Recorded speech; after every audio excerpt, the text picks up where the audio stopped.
El Señor esté con ustedes. Dentro de este proyecto Noé vamos a acercarnos a un pueblo del que quisiéramos saber más, pero quizás sabemos solo la mitad de lo que deseamos. Es el pueblo de los filisteos. Los filisteos fueron vistos por los israelitas y los egipcios como una confederación guerrera y temible con armas de hierro. Pero la arqueología no ha encontrado espadas filisteas, por ejemplo, ni armaduras, sino solamente cuchillos de bronce, flechas y puntas de lanza. En la Biblia, los filisteos son mezclados con los cananeos y con los egipcios, pero los mismos cananeos y los egipcios los veían como un pueblo diferente a ellos. En la Biblia también se los ve mezclado con los anakim, ¿no? Recordemos a Goliat, los gigantes. Vamos a ver qué significa eso. En la Biblia son vistos como citadinos, básicamente en 5 ciudades, que habitan una fértil llanura, la llanura de la Cefela, que en buena parte corresponde hoy a la Franja de Gaza, donde viven casi 2 millones de palestinos. Mientras que los israelitas eran vistos como pastores, que viven en las montañas centrales de Israel. Después del destierro, los filisteos sobrevivientes se siguen identificando, pero por ciudades, ¿no? Se habla de los descendientes de Asdod. De antemano podemos decir que los actuales palestinos no son descendientes de los filisteos, porque los filisteos, la gran mayoría fueron deportados y ellos ya nunca más volvieron a juntarse como pueblo. Quedó el nombre, sí, que dan ellos a Palestina, pero como pueblo, como etnia, ellos desaparecieron.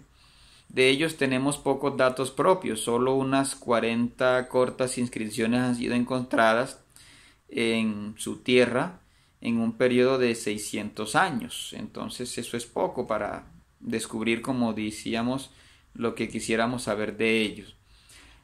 Podemos de antemano decir que los llamados gigantes Anakim o hijos de Anak, como se dice en Josué 11, 21 al 22 y en Números 13, 28 y en Deuteronomio 2, 10 y Deuteronomio 9, 2, son los descendientes de Anak, una palabra que significa cuello largo, gigante, ¿sí? Una persona estirada, por decirlo así, y que también en Josué 14:15 lo identifican como un hijo de Arba, el fundador de Kiriat Arba, o sea, Hebrón.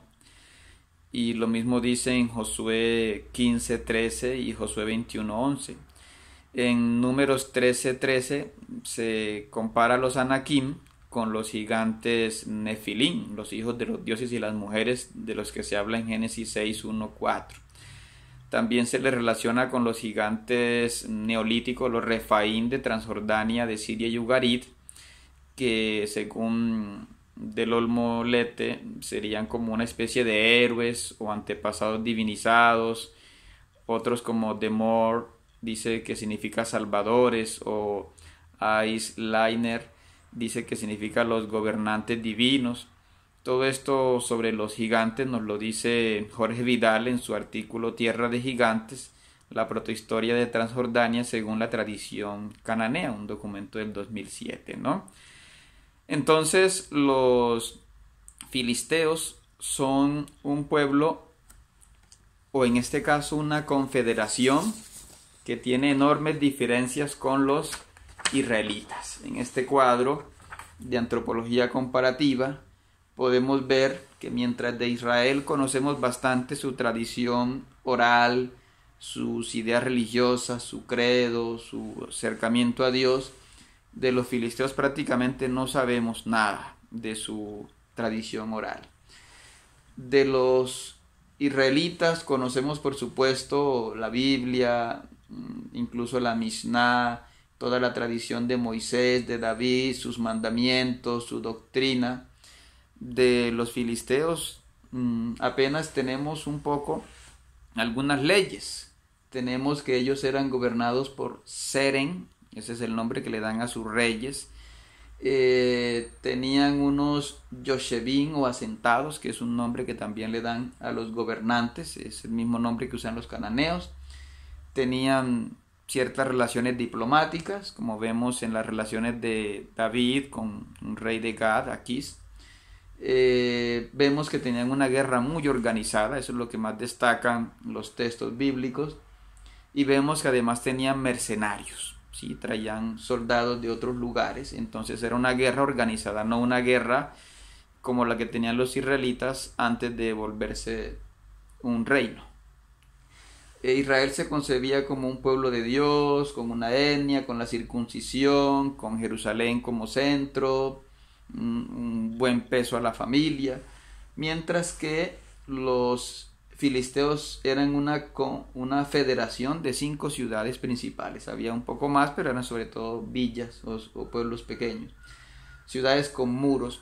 Adoptaron la lengua cananea, la lengua filistea no la conocemos, salvo algunas 5 palabras que no ayudan mucho a relacionarla con otras lenguas. Tenían cierta hospitalidad, como veíamos con el rey David, ¿no? En cuanto a la corporeidad, la comida, la muerte, la concepción, pues ellos claramente rechazan la circuncisión. Los arqueólogos dicen que ellos eran aficionados al vino porque han encontrado abundantes cráteras, mientras que en Israel no se veía eso, ¿no? Su manera de abordar las enfermedades, cuando hubo las pestes y esas cosas, pues había bastante superstición en ellos.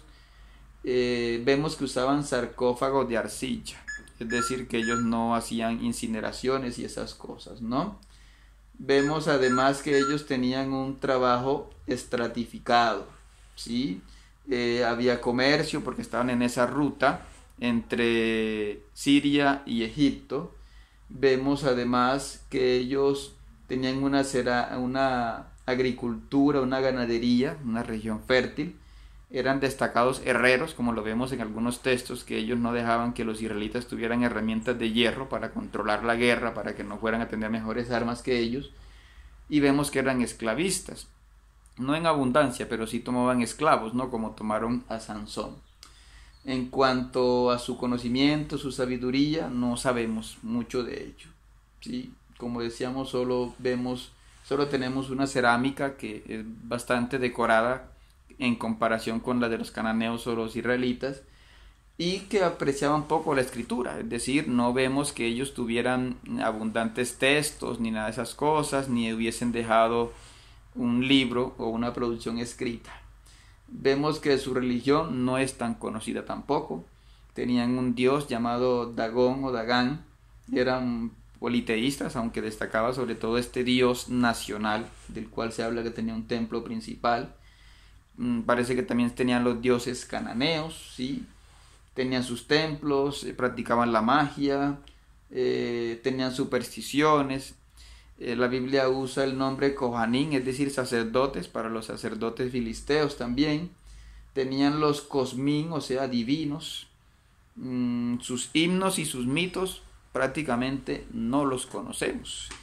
Y tampoco sabemos cuál era su concepción de la creación del mundo, ni mucho menos su concepción de cómo era la historia, ¿no? Eso sí lo tenemos de Israel.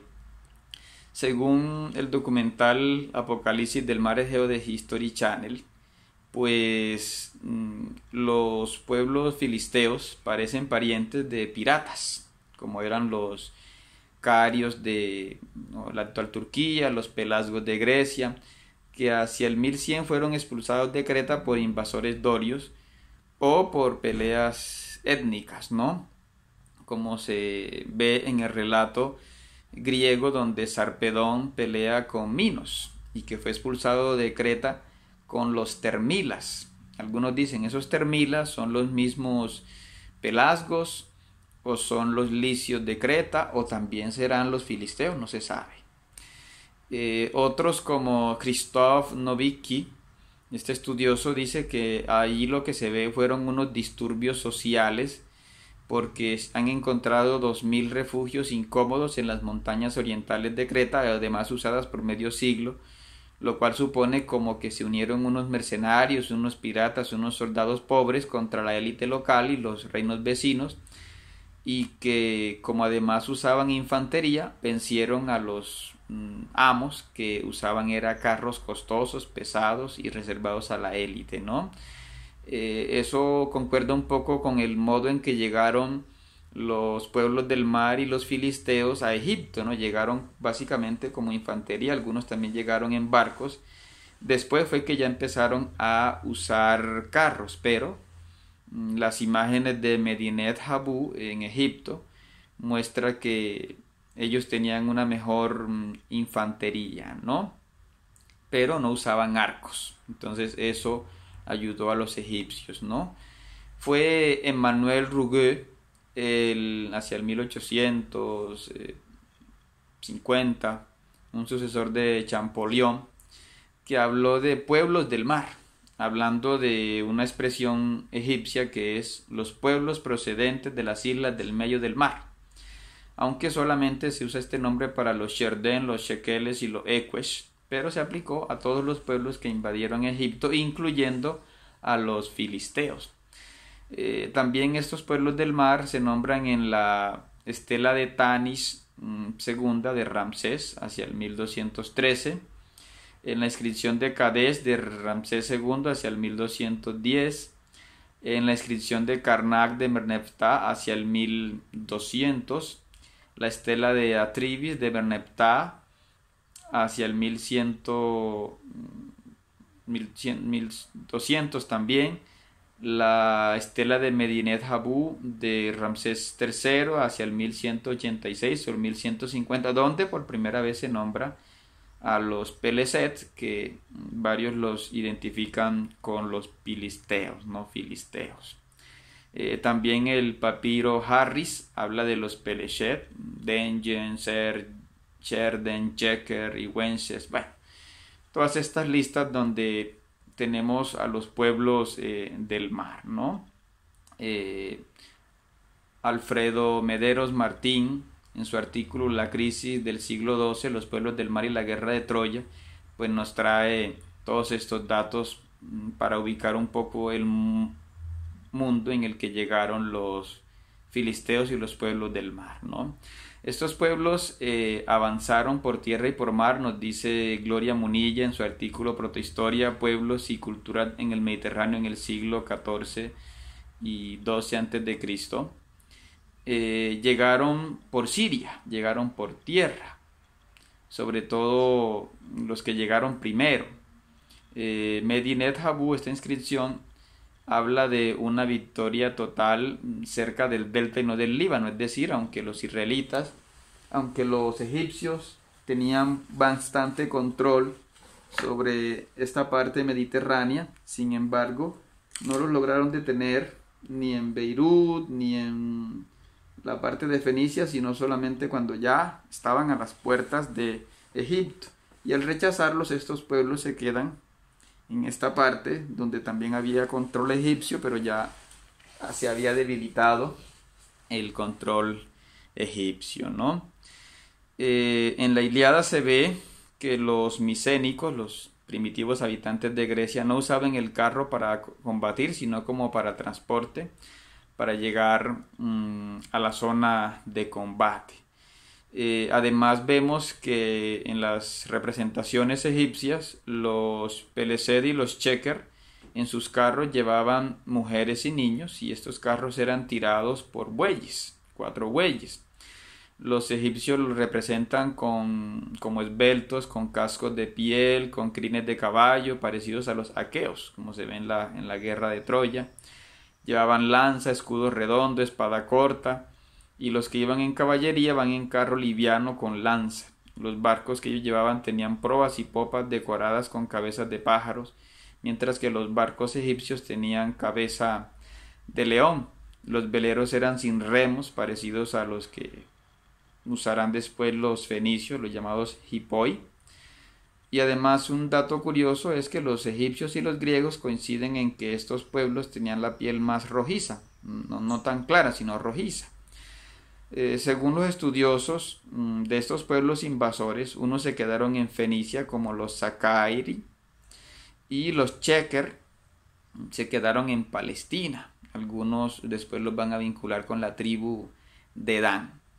Hay otros pueblos como los Weshes, que algunos dicen que es de Wilusa o Troya, no se sabe, en fin.